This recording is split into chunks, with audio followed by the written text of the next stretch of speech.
안녕하세요. 리더의 선택에 대해서 강의를 진행할 김규인입니다. 반갑습니다. 네, 오늘은 조직을 성공으로 이끄는 진정한 리더십에 대해서 알아볼 건데요. 여러분, 진정성 하면은 무엇이 생각이 나나요?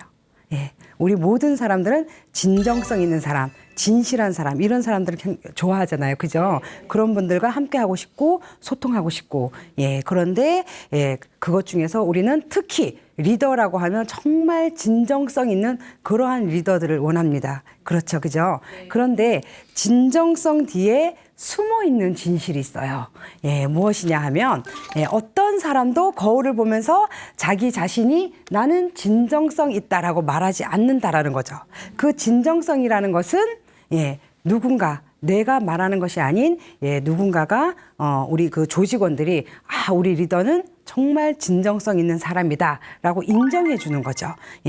내가 아무리 나는 정말 우리 조직들을 위한 진정성 있는 리더야 라고 얘기하면 뭐 하겠습니까? 그죠? 밑에 있는 부하 직원들이 그걸 인정해 주지 않으면 아무런 의미가 없다라는 거죠. 이 두 사람의 차이점은 무엇일까요? 여기에 보면 지금 두 사람이 나오는데 2018년 9월에 개봉한 안시성이라는 영화예요. 혹시 보셨나요? 보신 분도 있고 안 보신 분도 있는데 그 당시에 굉장히 흥행했던 영화로 기억이 되거든요. 저는 이 영화를 굉장히 감명 깊게 봤어요. 이 영화를 보면서 이 안시성이라는 영화에는 두 명의 지도자, 리더분이 나오죠. 그죠? 당나라 당태종 이세민이 나오고, 그 다음에 고구려의 안시성, 성주, 양만춘이 나옵니다. 이 영화의 이야기를 간략하게 얘기를 하면, 자, 이 이세민은, 당나라 당태종 이세민은 고구려를 차지하고 싶은 욕심이 컸죠. 그러다 보니까 고구려를 차지하기 위해서는 일단 평양성을 손에 넣었어야 돼요. 근데 평양성을 또 점령하기 이전에 안시성을 먼저 점령을 했었어야 됩니다. 그런데 당나라의 군사는 20만 명이에요. 20만 명이고 우리 안시성의 군사들은 5천 명이에요. 즉 40배가 넘는 군사들이 있다라는 거죠. 자, 우리 여러분들 누군가가 와서 너 나랑 40대 1로 싸울래? 한번 싸우시겠어요? 안 싸우실 거죠. 저 같아도 당연히 못 싸우고 도망을 쳤을 겁니다. 그런데 누구나 다 그렇게 생각하겠죠. 40대 1인데 어떻게 이길 수가 있겠어? 당연히 항복을 하겠죠. 그런데 여기 나오는 안시성, 성주, 양만추는 이 사람은 오로지 목표 하나로 전쟁에서 승리를 했을까요? 안 했을까요? 전쟁에서 승리를 했습니다. 불가능을 가능으로 만들었던 거죠. 정말 누가 봐도 불가능한 일이었어요. 근데 이 양만춘의 목표는 무엇이었냐면 전쟁에서 이기겠다라는 그런 목표가 아니었습니다. 오로지 나는 안시성을 지키겠다. 나는 안시성의 사람들을 지키겠다. 이 목표와 신념 하나로 끝까지 포기하지 않고 승리를 거둔 동아시아 최대의 아주 위대한 전쟁으로 기억되고 있습니다. 자, 여러분들 그 토끼와 거북이 이야기 잘 아시죠? 이솝우화. 토끼와 거북이가 달리기 시합을 했어요. 누가 이겼나요? 거북이가 이겼죠. 그죠? 이 그 토끼와 거북이 이야기와 안시성 영화를 제가 빗대어서 비유를 해서 얘기를 하자면 토끼는 누구냐? 그 고구려가 아니라 당나라 당태종 이세민이라고 할 수가 있고요. 거북이는 양만춘, 안시성의 성주 양만춘으로 비유를 할 수가 있습니다. 왜냐하면 토끼는 어때요? 자기가 빠르기 때문에 거북이를 만만하게 보고 달리기 경주를 시작하자고 했죠. 그런데 뛰어서 가다가 보니까 어때요? 뒤돌아봐 보니까 거북이는 아직 오려면 멀었잖아요. 그러니까 좀 쉬었다 가자 이러고 낮잠을 잤어요, 중간에. 그래서 자고 일어나 봤더니 어때요? 누가 이겼습니까? 거북이가 이겼죠. 거북이가 왜 이겼을까요? 그렇죠. 꾸준히 쉬지 않고 목표를 향하여 갔습니다. 자, 제가 좀 전에 얘기했다시피 안시성의 성주, 양만추는 거북이에요. 그 다음에 당나라 당태종은 토끼예요. 왜냐? 토끼는 상대를 보았고 거북이는 목표를 보았기 때문에 승리를 할 수 있었던 것입니다. 그죠? 예, 안시성 영화에서도 누가 봐도 이 전쟁은 당연히 당나라가 이길 거라고 생각을 했는데, 예, 그 당나라 당태종, 예, 이세민은 자신만만하잖아요. 어디 감히 5천 명이 20만 명한테 덤벼. 예, 자신만만하게 생각을 했다가, 예, 결국, 예, 패배를 했습니다. 예, 상대를 보았기 때문에 패배를 했습니다. 하지만 예, 우리 그 안시성의 성주 양만추는 오로지 목표 하나만 봤던 거예요. 예, 이래서 토끼는 상대를 보았고, 예, 거북이는 예, 목표를 보았다라고 할 수가 있습니다. 자, 여기 이 영화에 보면 그 후반부쯤에 그 안시성, 이 성주 양만춘의 약혼녀가 신녀거든요. 신녀인데 신녀라는 것은 미래를 보는 사람, 미래를 점치는 사람이라고 할 수 있잖아요. 이 신녀가 이 양만춘한테 와서 얘기를 합니다. 이 전쟁은 안 된다. 예. 분명히 크게 패할 것이기 때문에 지금이라도 늦지 않았으니까 제발 항복해라. 라고 신녀가 예, 조언을 하고 부탁을 하고 충고를 했어요. 그랬더니 양만춘이 뭐라고 했냐? 나는 무릎 꿇는 법을 배우지 못했다. 나는 물러서는 법을 배우지 못했다. 나는 항복하는 법을 배우지 못했다. 예, 이렇게 하면서 예, 오로지 예, 소중한 안시성을 지키겠다는 그 신념 하나로 예, 강한 의지로 이렇게 나갔어요. 예, 그랬더니 이 전쟁은 당연히 안시성의 예, 그 승리로 예, 끝났잖아요. 그죠? 예, 그러니까 신녀가 그렇게 말렸음에도 불구하고 오로지 예, 이기겠다는 것이 아니라 안시성을 지키겠다는 그 신념 하나로 예, 그렇게 예, 밀고 나갔더니 아주 좋은 결과가 있었습니다.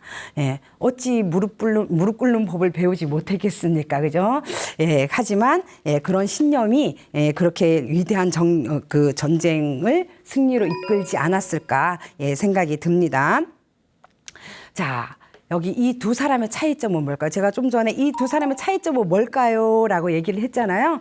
예, 두 분 다 리더이십니다. 리더이시고 지도자이신데, 자, 안시성의 성주 양만추는 리더의 역할을 했다라는 거죠. 예, 리더와 보스의 차이점이 뭔지 아세요? 리더는요, 앞장서서 이끌고 가는 사람, 이끌어주는 사람, 따라오게 하는 사람. 이것이 진정한 리더입니다. 그런데 보스는 어때요? 그냥 앉아서 이거 해라 저거 해라 예, 시키고 명령하는 사람은 리더가 아닙니다. 예, 보스인 거죠. 예, 리더라는 것은 솔선수범을 보이고 자기가 직접 뛰고 이렇게 해야 되는데 이 영화에서 보면은요. 보신 분들은 아시겠지만 이 안시성의 성주 양만추는 정말 솔선수범해서 앞장서서 뛰었어요. 전쟁터에도 직접 나가서 뛰고 군사들을 지키기 위해서 안시성을 지키기 위해서 예, 안시성 사람들의 안전을 위해서 정말 혼신의 힘을 다해서 뛰었어요. 그런데 예, 정말 얄미울 정도로 명령만 하는 예, 이세민은 진짜 영화에서 아무것도 안 하더라고요. 정말 명령하고 지시만 하고 전쟁도 안 해요. 예. 그래서 저는 이 두 리더를 보면서 이것이야말로 정말 진정한 리더다. 저 사람은 리더이긴 하지만 예, 군사들을 돌보거나 나라를 돌보는 거 이전에 자기 욕심만 채우려고 하지 않았나 해서 제가 봤을 때는 리더와 보스라는 예, 그런 생각이 예, 들더라고요. 자, 그래서 이것이 진정한 리더십이다. 예, 리더십이라는 것 자체가 범위가 굉장히 넓어요. 예, 생각하는 게 다 다르기 때문에 나는 진정한 리더십이 이거다. 나는 이거다. 다 생각이 다를 수가 있잖아요. 근데 제가 이제 개인적인 관점으로 봤을 때는 이 영화에서 이 양만춘의 리더십을 발휘했던 이제 그 몇 가지 예, 성공했던 그 여러 가지 이유가 있는데 첫 번째는 조직원의 신뢰가 있었습니다. 그러니까 아무리 리더가 훌륭한 리더라고 해도 예, 우리 그 부하 직원이라든가 예, 조직원들이 그 리더를 믿지 않으면 신뢰하지 않으면 아무런 소용이 없잖아요, 그죠? 예, 그런데 이 양만춘이 어떤 지시와 명령을 내려도 예, 안시성 사람들은 무조건 복종을 했어요. 예, 시켜서 강제로 하는 것이 아닌 자발적으로 우러나서 그 양만춘의 그 리더십을 무조건 믿고 따랐다는 거죠. 그 다음에 강한 의지와 책임감이 있었습니다. 리더라는 자체가 책임감이 있어야 되잖아요. 리더이기 때문에 책임감이 있어야 되는데 이 영화에서 이제 그 보면 그 고구려의 연개 소문이 양만춘이 반역자라는 이유로 오해를 했던 거죠. 반역자라는 이유로 부하를 보내서 양만춘을 암살하라고 시킵니다. 암살하라고 시켜요. 그런데 이 양만춘은 벌써 눈치를 챘어요. 제가 연개 소문이 보내서 나를 죽이러 온 애구나 알면서도 굉장히 잘해줬어요. 알면서도 속아준 거죠. 근데 이제 그 기회만 엿보던 그 부하가 드디어 둘만의 시간이 주어졌어요. 다 양만춘한테 가서 칼을 탁 겨눕니다. 그러니까 양만춘은 조금 더 떨지 않았어요. 그러니까 그 부하 직원이 뭐라고 했냐면 왜 반역자가 되었느냐라고 했더니 이 양만춘은 그 그러니까 고구려와 당나라의 전쟁에서 연개 소문이 이제 고구려를 이제 물리치기 위해서 안시성에다가 군사들을 다 보내라. 당나라와의 전쟁에서 당나라를 물리치게 군사들을 보내라 했는데 양만춘은 군사들을 보내지 않았어요. 그랬더니 연개 소문은 배신자다.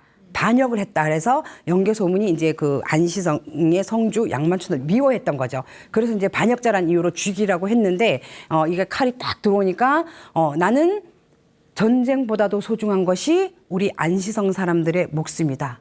안시성 사람들, 나는 군사들을 보호하기 위해서 그 전쟁터에 보낼 수가 없었다. 지금은 너가 나의 목을 베는 것이 중요한 것이 아니라 우리 안시성을 지키는 것이 더 우선이다. 라고 강한 의지와 이제 그 안시성 성주로서의 그런 책임감을 보였어요. 그랬더니 이 그 부하가 감동해서 칼을 탁 거둡니다. 그리고 진심으로 양만춘의 부하가 되는 거예요.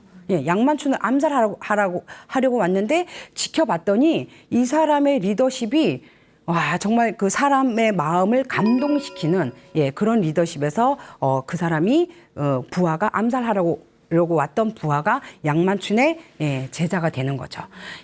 그 다음에 신념과 가치관. 제가 좀 전에도 얘기했다시피 양만춘의 신념, 목표는 전쟁에서 이기겠다는 것이 아니었죠. 그죠? 오로지 안시성을 지키겠다라는 그 신념과 자신만의 가치관으로 이 전쟁에서 승리할 수가 있었습니다.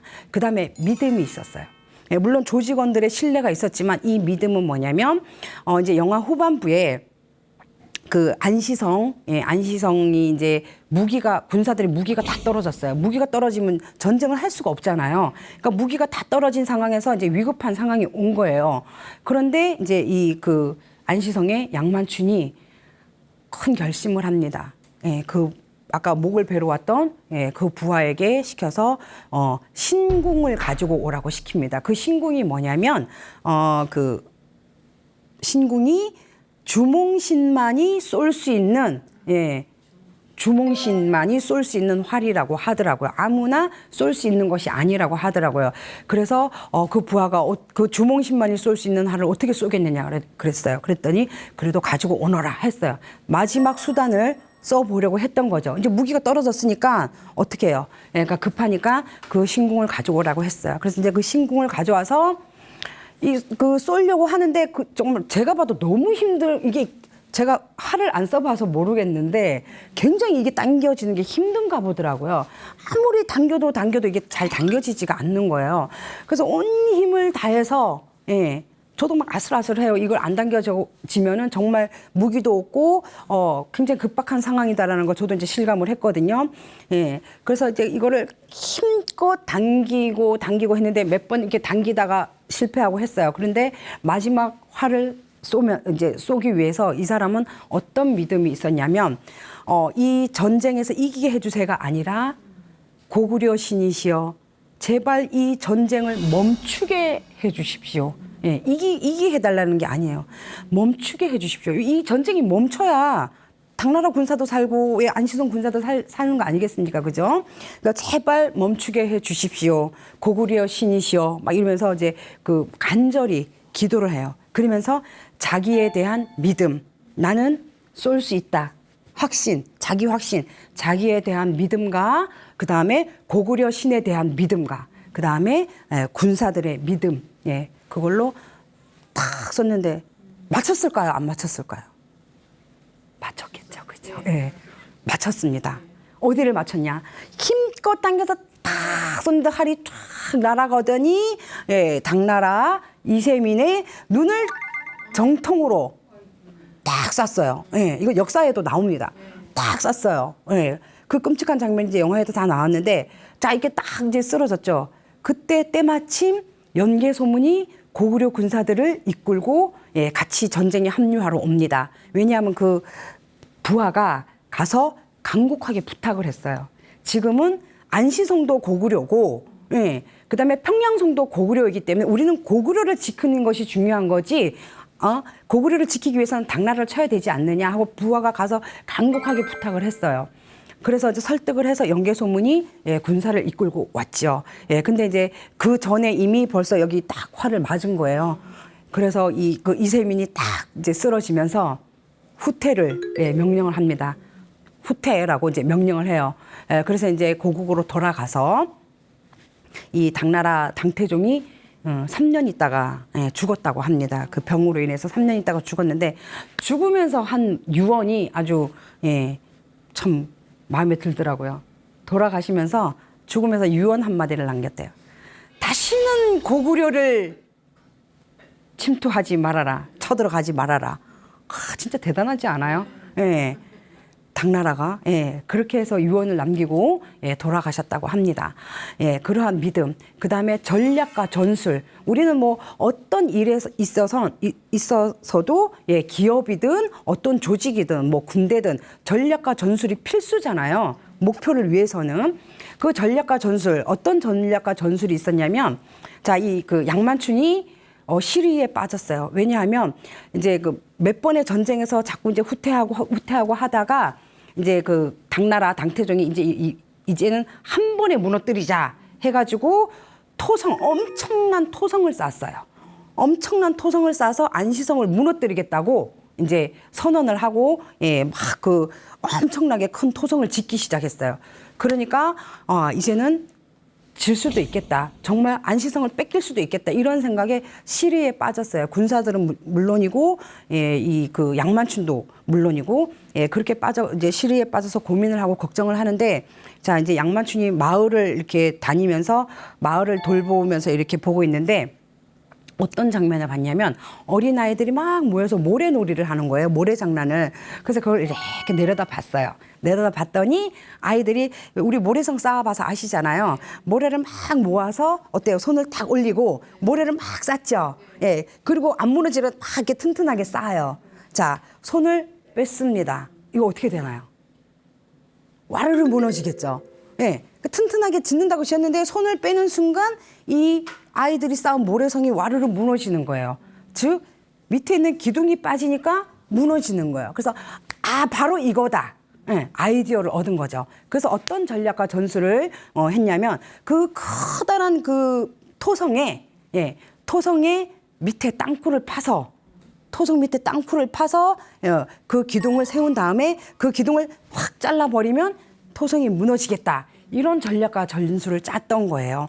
그래서 이제 그걸 이제 군사들과 함께 하고 있는데 예, 정말 땅굴을 파서 이제 그 토성 밑에 막 엄청난 기둥을 세우고 이 안시성 사람들의 전략은 뭐였냐면 이제 그 밑에 그 나무로 기둥을 쌓았기 때문에 그 나무에 불을 내면은 불타서 이게 무너지겠다라고 생각을 한 거예요. 그런데 그날 비가 오는 거예요.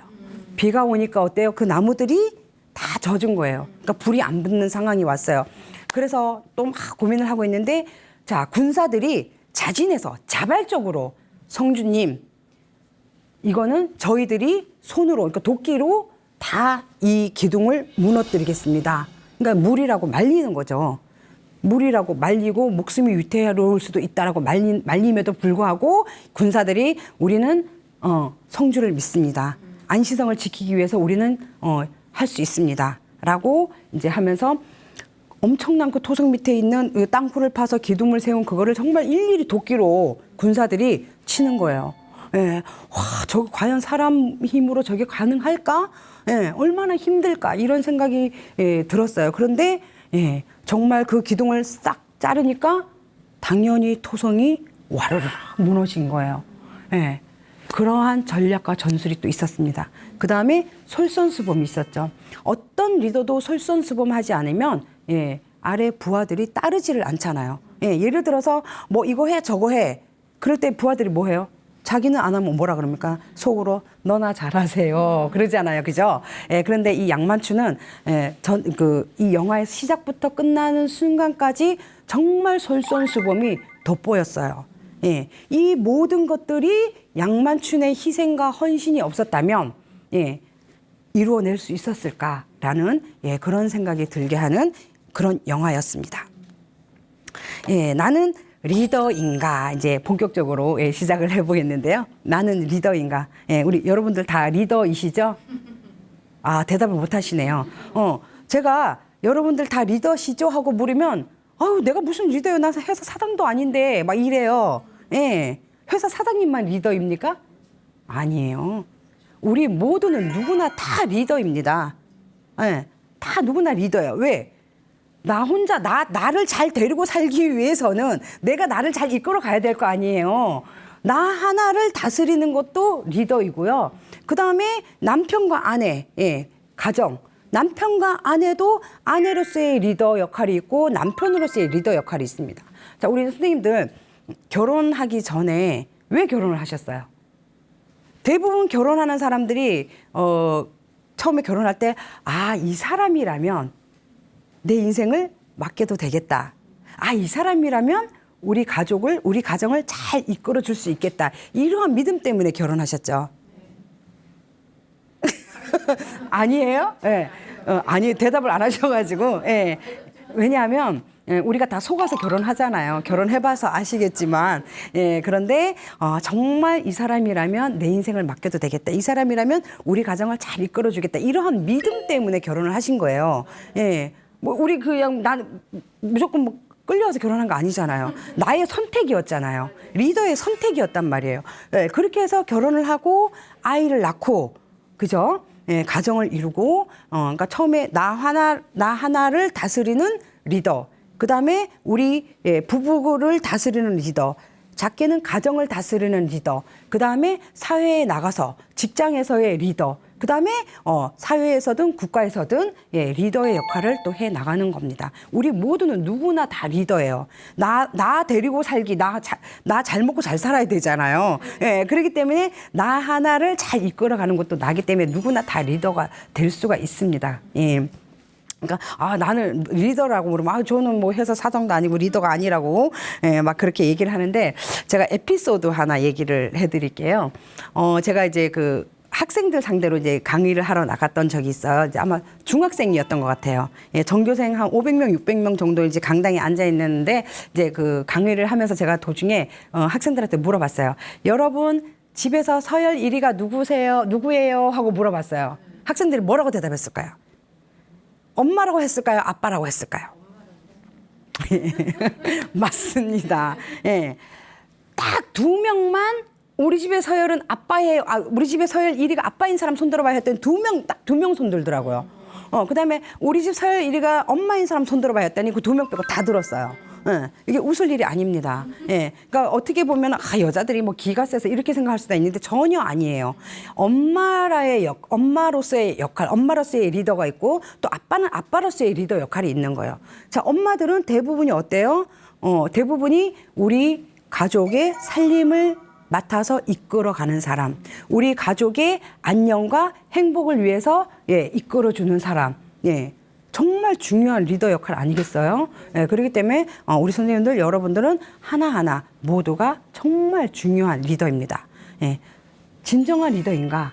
예, 리더이긴 리더인데 예, 그냥 뭐 위에 앉아 있다고 폰만 잡고 앉아 있다고 리더인가요? 아니죠. 진정성 있게 솔선수범을 해 보이는 것이 또 진정한 리더이잖아요. 제가 또 얼마 전에 저희 그 가족끼리 있었던 일인데요.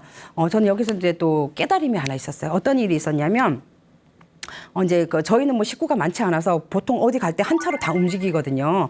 예, 그런데 그날은 제가 우리 딸이 엄마 나 여기 이 맛집에 가고 싶어 가자 이렇게 해서 마지못해 이제 가는 상황이 됐어요. 그런데 예전 같으면 이제 한 차에 같이 타고 가는데 그날은 제가 다른 곳에서 강의를 하고 가서 만나야 되는 상황이었어요.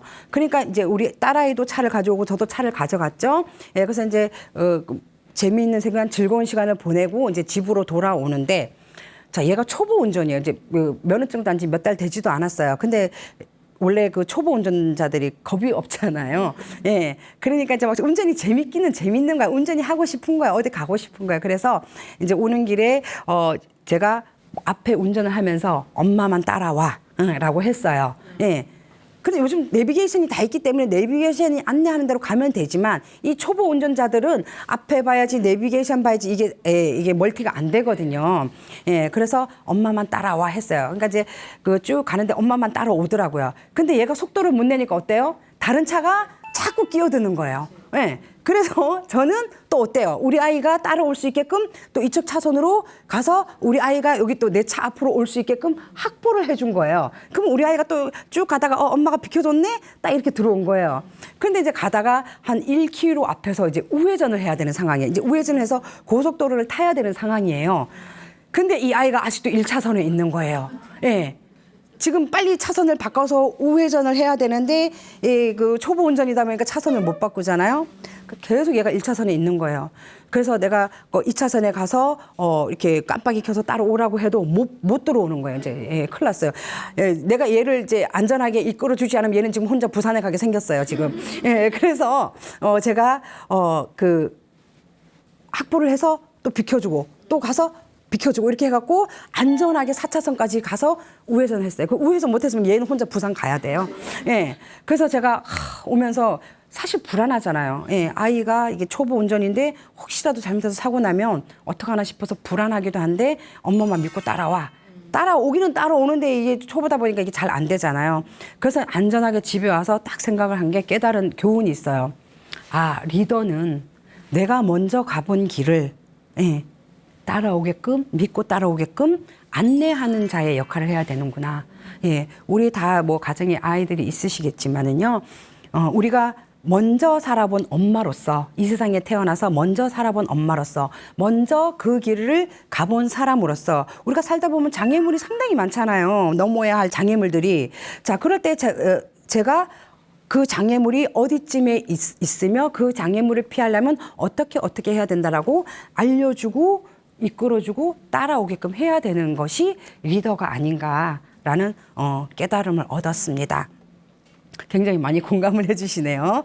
예, 자, 나는 끌려가는 리더인가? 예, 끌어가는 리더인가? 예, 여기 이제 그 화면을 보시면 이게 왼쪽에 보면은요 어른이잖아요. 어른인데도 자기보다 작은 개한테 어때요? 질질질 끌려가고 있죠. 예, 그런데 오른쪽 사진 보세요. 작은 아이가, 어린 아이가 자기보다 훨씬 큰 개를 자연스럽게 끌고 가고 있어요. 여기서 느껴지는 게 뭐예요? 예. 우리는 질질질 끌려가는 리더가 되어서는 안 된다라는 거예요. 예, 리더가 물론 이제 그 조직원들과 공감하고 소통하고 이야기도 들어주고 이런 것도 필요하지만 그들이 원하는 걸 다 들어줄 수는 없는 거 아니에요. 예, 그래서 리더로서의 중심을 딱 잡고 예, 명확한 목표를 갖고 중심을 잡고 예, 그들이 따라오게끔 잘 이끌어줘야 되는 그런 역할을 해야 되는 거죠. 구성원들이 일로 가자 한다고 일로 가고 저쪽으로 가자 한다고 저쪽으로 가죠. 일로 끌려가고 저로 끌려가고 이거는 리더가 아닙니다. 그죠? 리더라고 할 수가 없는 거죠. 네. 존 맥스웰의 리더의 조건이라는 책이 있는데요. 이 책에는 21가지의 리더의 자격이 나옵니다. 리더로서의 어떤 자격을 갖춰야 되는지 21가지가 나오는데요. 제가 봤을 때는 정말 진정한 리더는 헌신하는 자이다. 라는 생각이 들더라고요. 예, 정말 우리가 어떤 조직을 위해서, 예, 기업이나 뭐 회사, 단체, 이러한 것들에, 있어서 리더는 희생과 헌신이 없으면 불가능하다라는 생각에 헌신하는 자가 정말 진정한 리더가 아닌가 이런 생각을 해봤는데요. 자, 헌신은 꿈꾸는 사람과 실천하는 사람을 나눈다고 합니다. 예. 우리 보면은 주변에 꿈만 꾸는 사람이 있죠. 예, 꿈만 꾸는 사람이 있고 그 꾼 것을 현실로 예, 만들어 실천하는 사람이 있습니다. 그죠? 예, 헌신은 즉 행동으로 평가를 받는다라는 거죠. 예, 행동, 결과 중심인 거예요. 예, 헌신은 결과로 보여지는 거예요. 물론 하루아침에 리더라는 사람이 하루아침에 리더가 되는 건 아니잖아요. 리더라는 그 자격을 타고나는 것도 아니고, 예, 그렇지만 과정의 법칙이라고 매일매일 오랜 시간, 예, 정말 성장하기 위해서 예, 형성된 것이지 하루아침에 달성되지는 않는다라는 거예요. 그 헌신이라는 것은 예, 과정의 법칙에 의해서 예, 매일매일 예, 반복으로 예, 열심히 예, 뛴 결과 예, 좋은 결과가 나오기 때문에 예, 그러한 것이 헌신이 아닌가 예, 생각을 해봤습니다. 자, 사람들은 헌신하지 않는 리더를 따르지 않는다. 당연하지 않아요? 예, 리더는 당연히 앞장서서 헌신하고 예, 희생하고 이끌어줘야 되는데 리더가 헌신하지 않는다. 예, 그러면 누구나 따를 수가 없을 거예요. 여기서 이제 중요한 건 헌신은 책임을 완수하기 위해서 스스로 선택한 노동시간, 예, 노동시간과 자신의 능력을 개발하기 위한 노력, 예, 그리고 예, 동료를 위한 개인적인 희생을 예, 조금도 아끼지 않아야 된다. 포함된 모든 부분에서 드러난다고 할 수가 있는데요. 자, 이 리더의 노동시간. 우리 보면은 리더는 그 근무 시간이 짧다라고 생각을 할 수도 있는데 그렇지가 않죠. 정말 진정한 리더, 헌신하는 리더는 제일 먼저 출근을 하고 제일 늦게 퇴근을 하고 예. 그다음에 예, 구성원들보다 훨씬 더 많은 노동 시간이 있다라는 거죠. 남들 잘 때도 연구하고 남들 놀 때도 연구하고 그 연구하는 시간조차도 노동 시간이 아니겠습니까? 예, 그래서 예, 헌신하지 않는 리더는 사람들이 따르지 않는다. 예, 리더의 헌신, 희생이 따라야 사람들은 예, 그 리더를 잘 따른다고 볼 수가 있습니다. 자, 헌신을 말하다라고 예, 이거 그 존 맥스웰 리더의 조건 책에 보면은 예, 존 맥스웰이 이제 사람들을 대상으로 인터뷰를 했어요. 예, 인터뷰를 해 보니까 예, 공군에게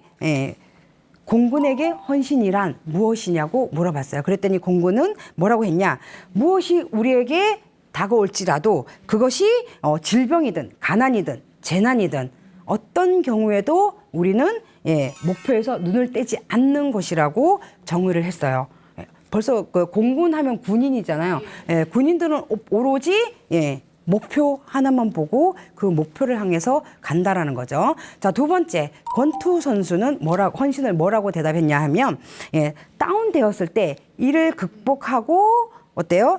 한 번 더 일어서는 거. 권투 선수. 예, 우리 그 권투 선수뿐만 아니라 스포츠계의 그 선수들을 보면 정말 감격적이고 감동적인 장면을 많이 연출하잖아요. 정말 졌다라고 생각했어요. 아, 졌구나. 우리 축구도 마찬가지고 졌다라고 생각했을 때 1초의 기적, 1분의 기적, 10초의 기적들이 막 일어나는 것들을 많이 봤을 거예요. 그것이야말로 정말 예, 헌신이 아닐까요? 예, 그다음에 마라토너. 예, 마라토너는 어때요? 힘이 조금도 남아 있지 않을 때 10마일만 더 뛰는 거. 예. 우리 그 마라톤 해보셨어요? 예, 많이들 안 해보셨을 거예요. 근데 마라톤 선수의 목표는 무엇일까요? 마라톤 선수의 목표는 뭐 대부분이 우리가 기록을 깨는 거, 뭐 등수에 드는 거 이렇게 생각을 하는데 제가 생각하는 마라톤 선수의 목표는 완주입니다.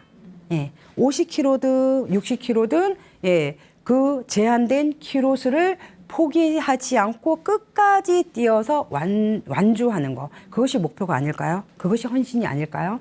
자, 여러분, 마라톤을 하던 뭐 육상 그 달리기를 하는 선수들이 있어요. 그런데 자, 그 1등을 하던 1등으로 달리던 선수가 넘어졌어요.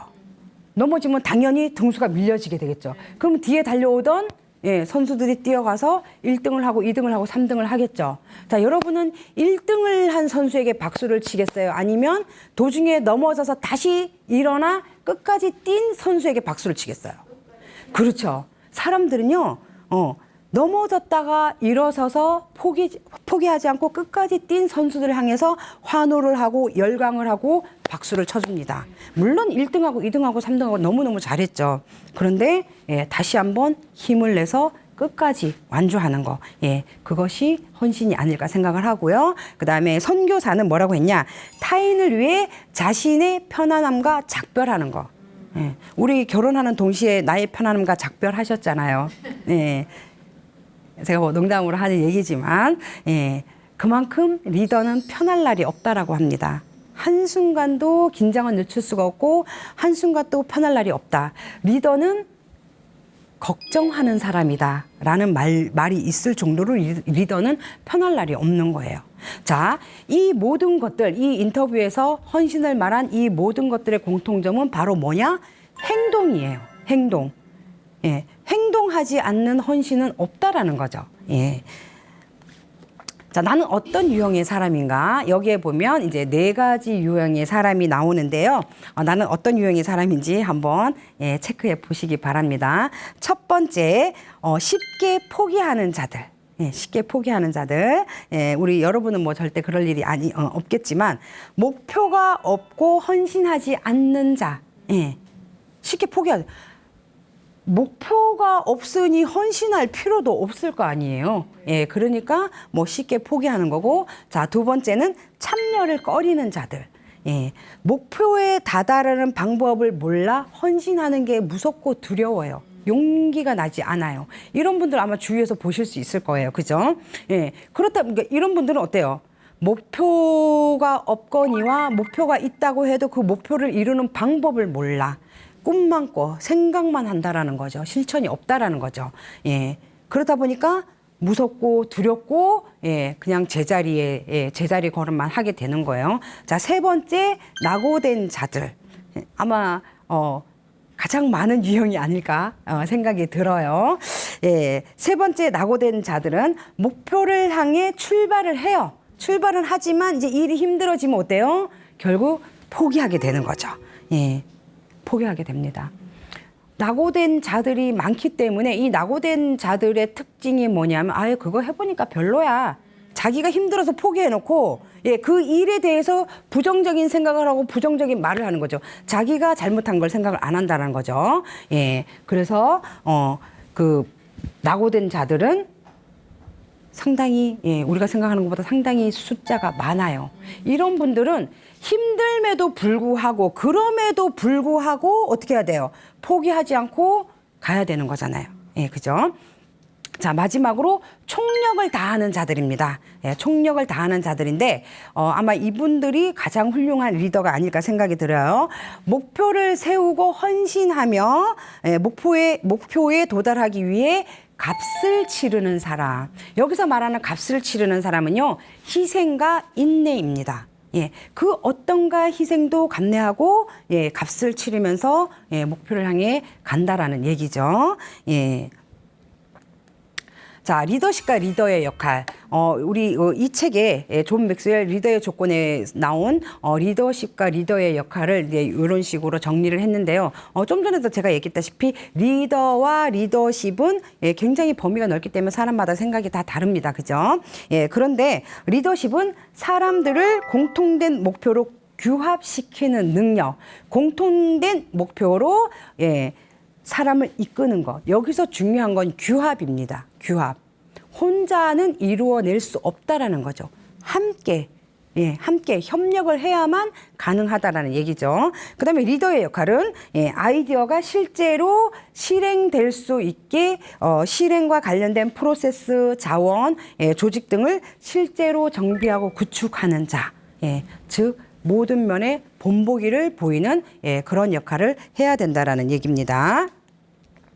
자, 여기 이제 기꺼이 따르고 싶은 리더가 있어요. 이거는 그 리더십 챌린지라는 책에서 제가 본 내용인데 여기서 중요한 것은요. 따르고 싶은 리더가 아니고 기꺼이, 중요한 건 기꺼이입니다. 기꺼이. 기꺼이. 우리 기꺼이 따르고 싶은 리더가 있고, 그죠? 마지못해 어쩔 수 없이 의무감으로 리더를 따르는 경우가 있어요. 첫 번째 유형인지 두 번째 유형인지 각자 아시겠지만 아마 많은 경험들을 해보셨을 거예요. 정말 이 리더라면 내가 존경하고 믿고 따라도 되겠구나. 기꺼이 따르고 싶은 리더.